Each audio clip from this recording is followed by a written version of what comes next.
예, 지금 우리 교회는 특별 새벽 기도회 기간입니다. 세상에서는 연말이지만 교회력으로 볼 때 지금은 또한 대림절, 대강절이기 때문에 교회력으로서는 또한 시작되어지는 시점입니다. 그러기에 지금의 특별 새벽 기도회가 굉장히 어떻게 보면은 중요한 의미라고 할 수 있겠습니다. 세상의 많은 사람들은 한 해를 마무리한다고 하지만 우리는 지금 이 시점에서 그리스도 안에서 새롭게 시작하는 다음 2019년도를 준비하는 아주 영적으로 중요한 시점이기에 이 은혜의 시간, 이 특별 새벽 기도를 통해서 우리 모두가 기하고 복된 은혜를 누릴 수 있기를 간절히 소망합니다. 앞서 말씀드렸던 것처럼 지금은 대림절, 대강절 두 번째 주일을 우리가 지내고 있습니다. 12월 25일 성탄절, 크리스마스를 기점으로 해서 전 4주간을 우리가 보내게 되는데요. 이 땅 가운데 오신 예수 그리스도, 그가 승천하시고 또한 다시 오실 예수 그리스도를 소망하며 그 소망으로 살아가는 우리의 믿음의 결단들을 다짐하는 그 시간들이 바로 또한 이 대림절 시간이라고 할 수 있습니다.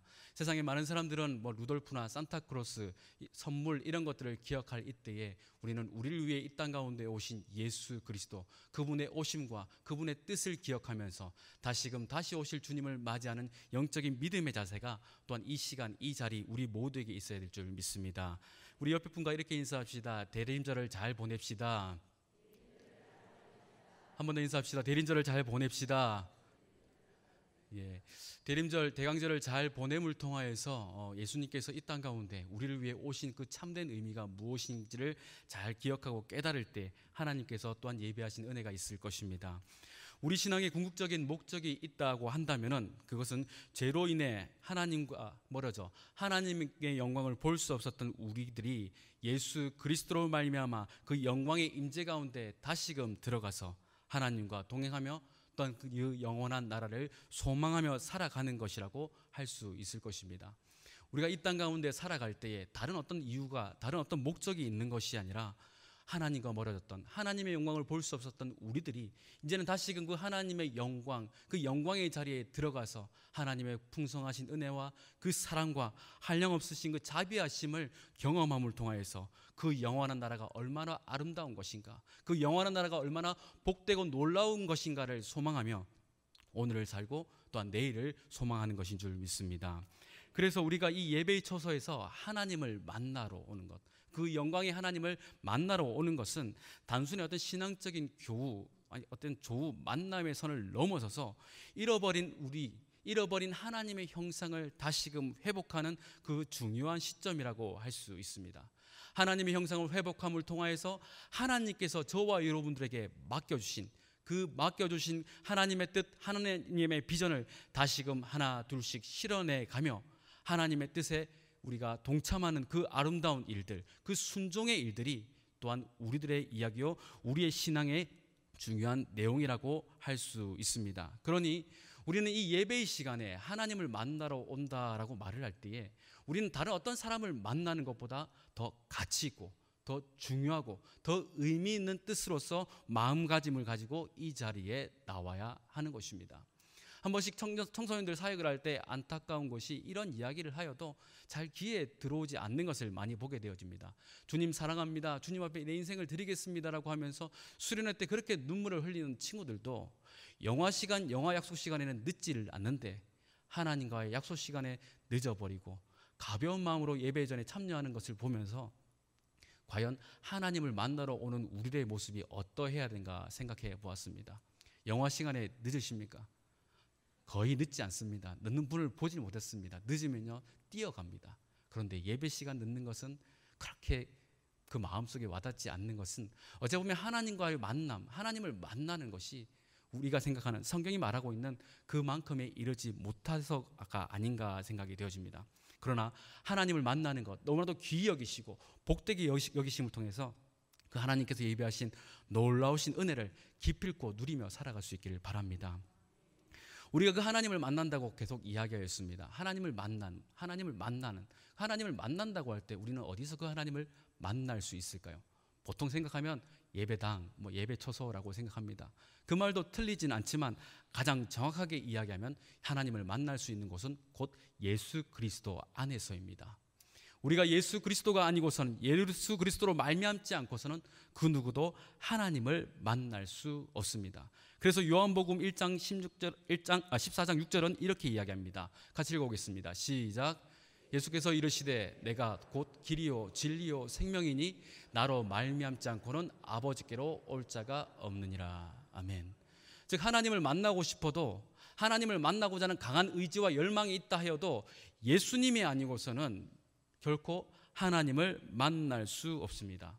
이것은 진리입니다. 만약 이것 외에 예수 그리스도가 아니고서도 하나님을 만날 수 있다라고 누군가가 말한다면 과감하게 말하기를 그는 이단이거나 사이비입니다. 예수 외에는, 예수 그리스도가 아니고선 그 누구도 하나님을 만날 수 없습니다. 예수 그리스도를 통해서 하나님을 만나게 되어지면 나타나는 현상인데 그것은 곧 영광의 임재입니다. 우리가 예수 안에서 하나님을 만나는 그 순간 우리 모든 심령 가운데, 우리의 모든 예배의 자리 가운데 하나님의 영광, 그 찬란한 하나님의 영광이 임한다는 것을 성경은 분명히 우리 가운데 말해주고 있습니다. 그래서 우리가 예배 드릴 때에 앞서 부르는 대부분의 찬송들이 영광 혹은 임재에 관한 찬송을 많이 부르는 것 또한 이 때문입니다. 그러니 우리가 하나님을 높일 때, 하나님의 영광의 임재를 사모할 때는 하나님의 놀라우신 그 분들이 낮고 낮은 이 천한 내 모습 가운데, 내 인생 가운데 오심을 감격하여서 기쁨으로, 감사함으로 우리의 뜻을 다하여서 하나님을 노래하는 것이 마땅한 것입니다. 과거 이스라엘 백성들 가운데 하나님께서 정해진 장소, 정해진 그 처소에서만 임재하셨습니다. 그 이야기가 출애굽기 40장 34절 35절에 나와 있습니다. 함께 읽어보겠습니다. 구름이 회막에 덮이고 여호와의 영광이 성막에 충만하매 모세가 회막에 들어갈 수 없으니 이는 구름이 회막 위에 덮이고 여호와의 영광이 성막에 충만함이었으며. 아멘.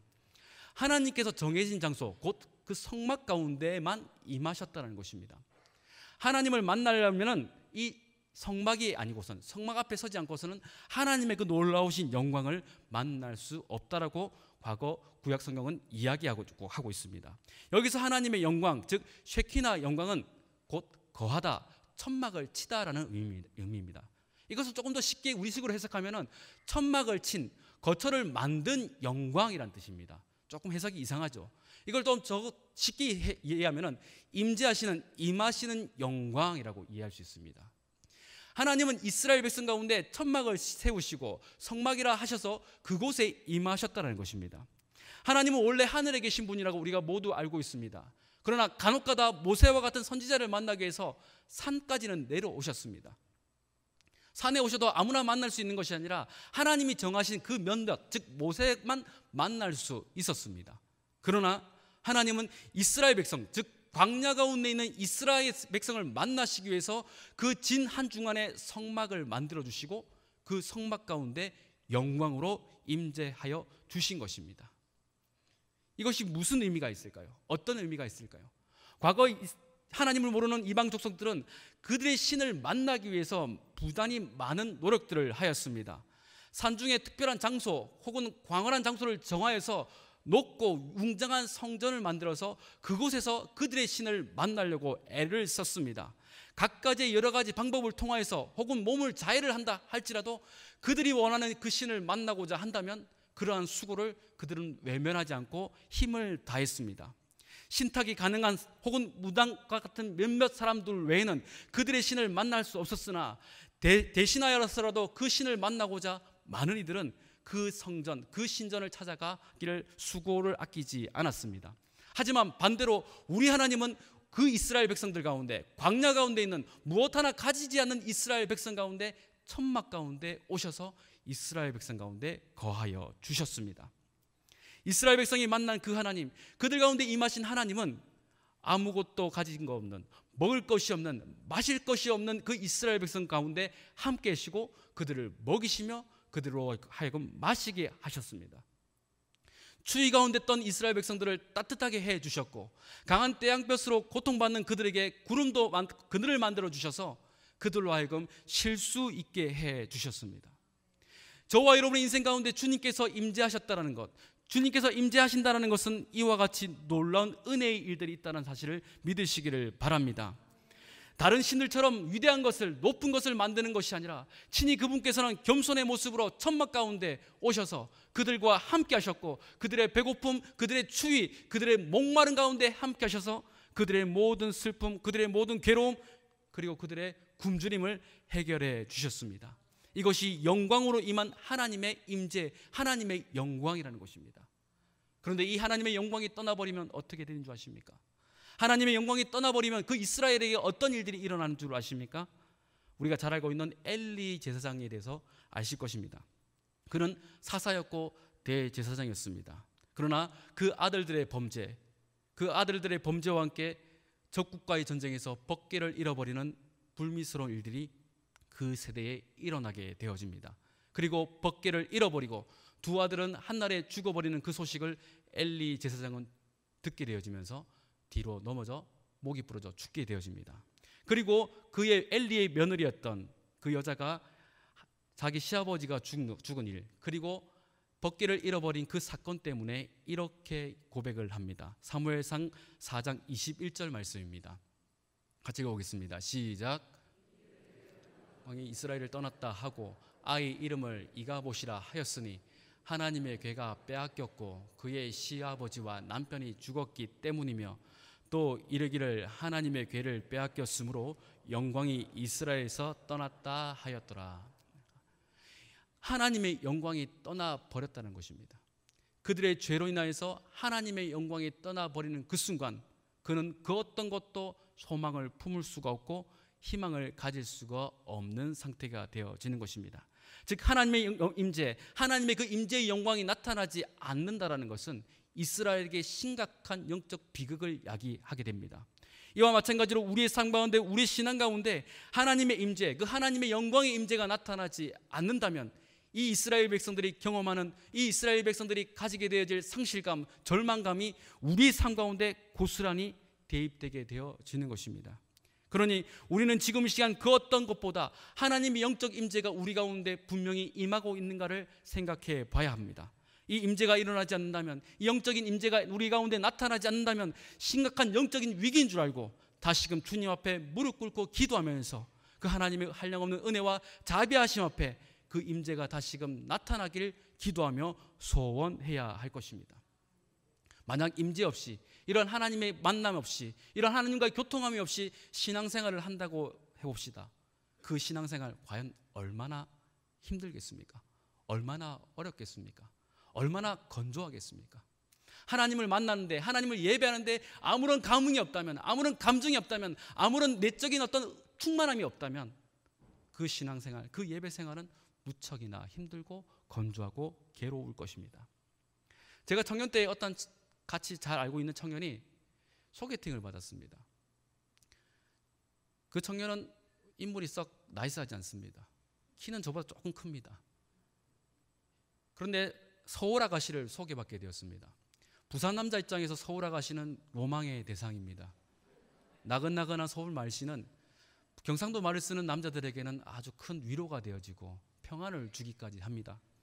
서울 아가씨를 소개받았다고 해서 이야기를 들었습니다. 어떻게 생겼냐 하면서 사진을 보니까 인물도 괜찮습니다.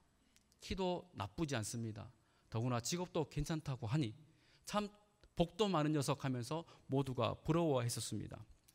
그리고 이 친구가 몇 달간 연애를 하였습니다. 그런데 연애의 근황을 물어보니 곧 헤어질 것 같다라고 이야기합니다. 그래서 속으로 이 친구가 차였나라고 생각했습니다. 그런데 그 친구 말이 과간입니다. 손을 잡았는데 아무런 감정이 생기지 않습니다. 서로 얼굴을 봐도 사랑이 싹 트지 않아요. 연애 시간이 무미건조합니다. 지겹습니다. 혹시 그 친구가 널 싫어해서 그런 건 아니니 할 때 자기 마음속에 그러한 감정이 생기지 않는다고 합니다. 그래서 얼마 후에 헤어졌습니다.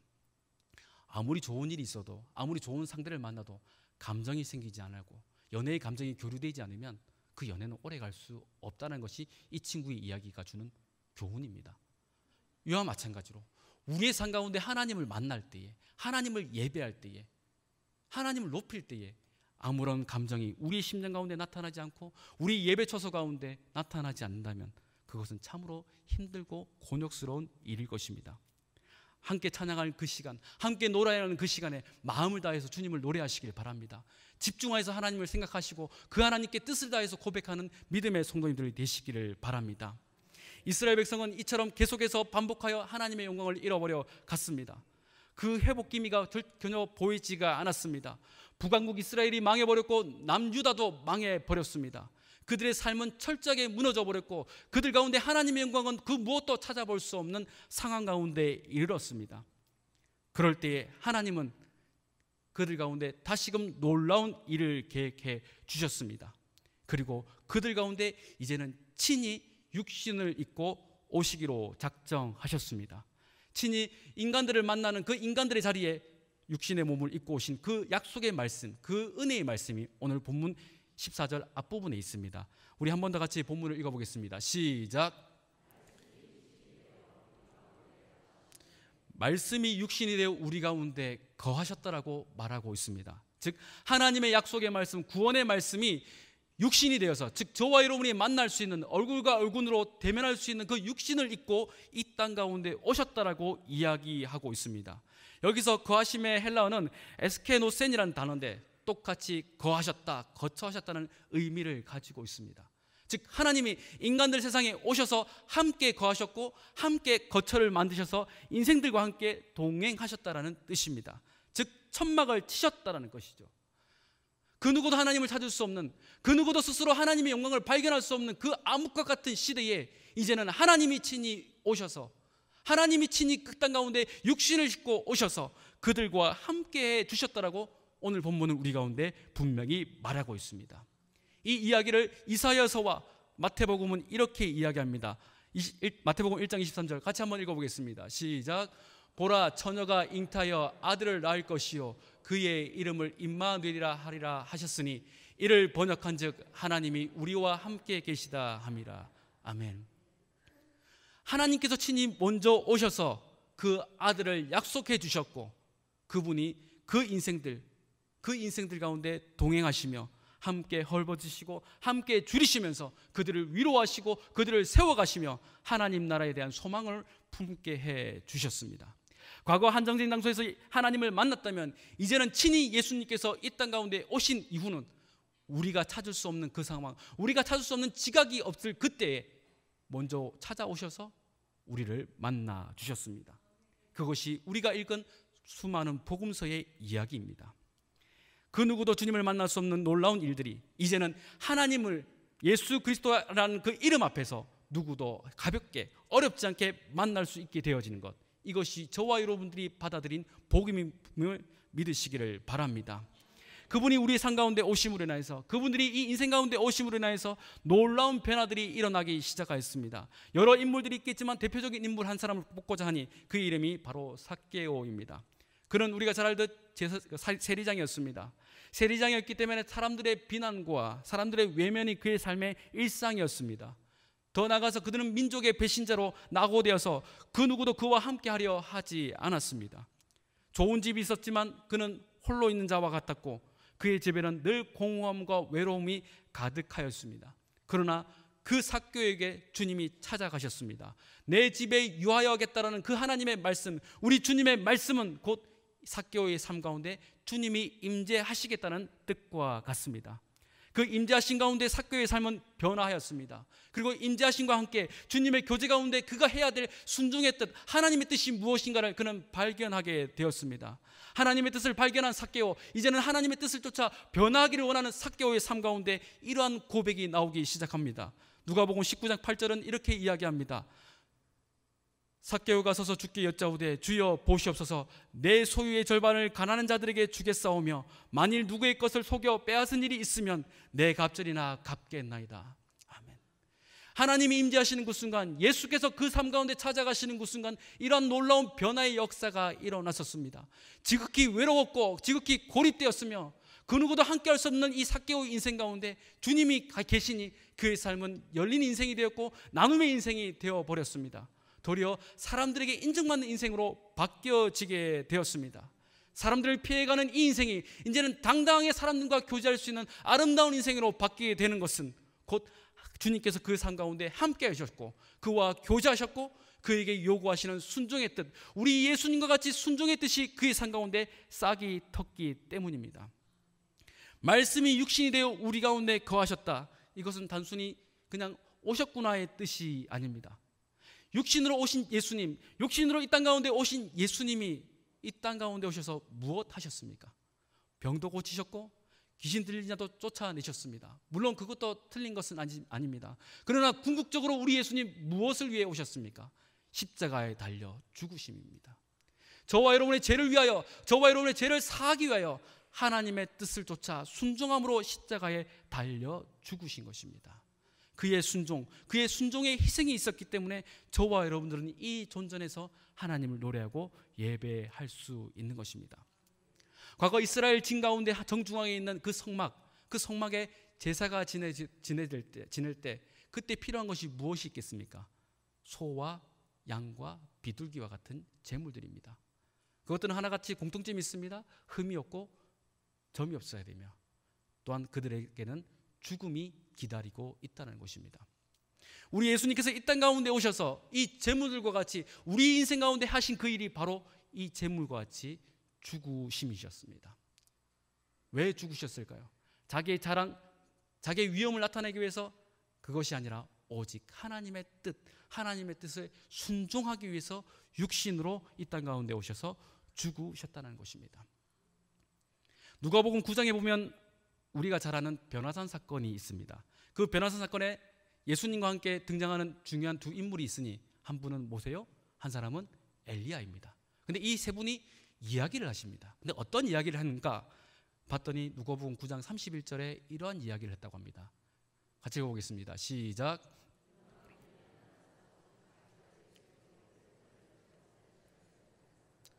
다른 어떤 이야기가 아니라 예수님께서 예루살렘에서 별세하실, 즉 죽으실 이야기에 대해서 나눴다고 합니다. 우리 인간적인 생각 같으면 모세나 엘리야가 아이고 예수님 수고가 많습니다. 인간들 말도 안 듣는데 고생 많으시죠. 저것들 되겠습니까? 가능성이 있습니까? 그래도 힘내십시오. 뭐 이런 이야기를 했을지 모르나 성경은 분명히 이야기하기를 예수님의 죽음에 대해서 이야기하고 있다고 합니다. 즉 영광 가운데 그들이 했던 이야기는 다른 것이 아닌 십자가의 죽음입니다. 저와 여러분들이 하나님의 임재 가운데 들어갈 때 하나님의 임재 속에서 우리가 만나 뵐 하나님의 뜻은 다른 것이 아닌 곧 예수님과 같이 십자가에서의 죽음입니다. 예수님과 같이 십자가의 죽음, 즉 우리 예수님께서 육체를 입으시고 영광을 받으시면서 왕관을 쓰신 것이 아니라 친히 십자가를 짊어지셨던 것을 우리가 기억하면서 저와 여러분에게 주님이 요청하시는 것은 너희도 나와 같이 그 십자가를 짊어지고 그 길을 걸어갈 그것을 주님은 요청하고 계심을 믿으시기를 바랍니다. 우리는 다른 어떤 영광을 원할 수도 있습니다. 그냥 찬란한, 우리가 잘되고 우리가 행복하고 우리가 평안을 누리는 그 영광을 구할지 모르나 성경이 우리 가운데 말해주고 있는, 성경이 우리 가운데 주고자 하는 그 참된 영광은 곧 십자가의 죽으심, 즉 주의 뜻에 따라 순종하며 죽음으로 나가는 예수 그리스도를 따르는 그 삶이 저와 여러분 가운데 그 영광으로 나타나는 것임을 믿으시기를 바랍니다. 한국교회 역사를 보시면, 한국교회의 그 수많은 선교 역사를 보면은 이 순종의 일들로 가득합니다. 자기 자신의 찬란한 삶, 젊음의 때 많은 꿈들을 다 뒤로 한 채 조선이라는 이 작은 땅에 수많은 선교사들이 하나님의 말씀을 쫓아 이 땅 가운데 와서 자기 자신의 삶, 젊음, 모든 것들을 다 내려놓고 우리 주님과 같이 그 육신의 때를 철저하게 이 땅 가운데 내려놓았습니다. 그들의 수고, 그들의 피 흘림, 그들의 헌신이 있었기 때문에 저와 여러분들이 예수 그리스도를 주라 고백하는 그 은혜의 자리에 또한 있게 되어짐을 우리는 잊지 않아야 할 것입니다. 하나님의 놀라운 일은 우리나라 모든 곳곳에 펼쳐지게 되었습니다. 또한 나아가서 우리 산성교회 가운데도 이러한 순종의 일들, 이 은혜의 일이 흘러 오게 되었습니다. 우리 산성교회는 위드봉사단이라는 팀이 있습니다. 매주 목요일마다 120여 분의 어르신들을 위해서 40여 분이 넘는 분들이 도시락을 준비하여서 이 도시락을 나누고 있습니다. 제가 다른 복지관들이 얼마나 이런 도시락 일을 하나 살펴봤더니 우리가 하는 이 일들이 결코 작지가 않았습니다. 보통 하는 경우가 50가정, 조금 많이 하면 80에서 100가정.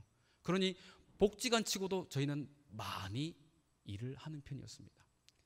하나님의 은혜, 그 하나님의 순종, 그 하나님의 육신으로 입은 저와 여러분의 헌신을 요구하실 그때에 반응하는 많은 이들이 함께 모여서 이런 아름다운 일들을 만들어내는 것임을 확신합니다. 어떤 일은 물질로, 어떤 일은 시간으로서 그런 헌신의 일들을 감당할 때에 이 아름다운 일들이 이 지역사회 가운데 나타나는 것, 그것이 영광 가운데 우리가 만나뵐 하나님의 은혜요, 하나님의 진리임을 믿으시기를 바랍니다. 이뿐이 아닙니다. 더 나아가서 우리 교회는 곧 백호 선교사를 파송합니다. 백호 선교사, 산성교회에 있으면 백호 선교사가 큰일이 아닌 것처럼 생각하시는 분이 몇 분이 계시는 것 같습니다. 그러나 다른 교회에 있는 사람과 같이 저 같은 사람이 왔을 때는 이 일은 엄청난 일입니다. 보통 많아봐야 3호, 조금 많으면 5호, 10호입니다. 그러나 백호는요, 이것은 정말 힘들고 어려운 일들이 백호라는 것입니다. 이 일들이 이루어지기까지, 이 일들이 완성되어지기까지 많은 이들이 그 영광 가운데, 그 하나님의 영광 가운데 육신의 때에 자기의 것을 내어놓고 순종함으로써 한 분 한 분 파송하게 되어져서 마침내 백호의 파송이라는 아름다운 일들, 그 은혜의 일들, 그 진리의 일들에 우리가 이르게 되어짐을 믿습니다. 세상에 많은 사람들은 지금 시간 공허함과 괴로운 가운데 살아갑니다. 자기가 지금 시간 어디에 있는지도 알지 못한 채, 혹은 어디로 가야 될지도 알지 못한 채 살아가고 있습니다. 그러나 그곳에서 그들이 하나같이 요구하는 것은 멸류관이요, 검이요, 힘이었습니다. 부였으며 그들을 만들어가는 쾌락이었으나 그 무엇도 그들에게는 가질 수 없는 것들이었습니다. 하지만 우리가 지금 이 시간 예수 그리스도 안에서 하나님의 영광, 그리고 하나님의 그 뜻을 쫓아 우리가 순종의 삶으로 나아갈 때 우리가 거하는 그 자리가 하나님께서 임재하시는 영광의 자리임을 믿으시기를 바랍니다. 많은 사람들이 지구라트 피라미드 혹은 파르테논 신전과 같은 그런 거대한 상을 세우며 살아갈 때에 저와 여러분들은 보이지 않는 그 십자가를 하나하나 세워가면서 하나님의 뜻을 쫓아 마침내 아름답고 복된 산성교회라는 이름을 우리 모두가 세워질 수 있다고 확신합니다. 오늘 이 시간 대림절 지내는 저와 여러분들, 어떤 자리에 거하길 원하고 계십니까? 어떤 자리를 향하여 지금 시간 달려가고 계십니까? 우리의 입술이 하나님의 영광의 자리를 사모하고 있다 하면서도 그 십자가, 그 헌신, 그 순종의 자리가 우리 가운데 있지 않다면 그 영광은 다 헛된 것일 것입니다. 그러나 우리 가운데 영광으로 부르시는 하나님 앞에 우리가 순종함으로, 그리고 헌신함으로 나아간다면 우리 주님께서 성경을 통하여 보여주신 그 하나님의 영광이 이제는 저와 여러분의 삶 가운데 분명히 나타나게 될 것입니다. 그러한 믿음으로 살아간다면 우리 산성교회는 이런 하나님의 영광, 하나님의 임재의 일들이 곳곳에서 가득히 참으로 많은 이들이 우리를 보고 하나님께 영광 돌리는 아름다운 일들이 분명 저와 여러분의 귓가에 가득히 채워질 것입니다. 이러한 은혜를 사모하시는 모든 성도님 되시길 주의 이름으로 축원합니다.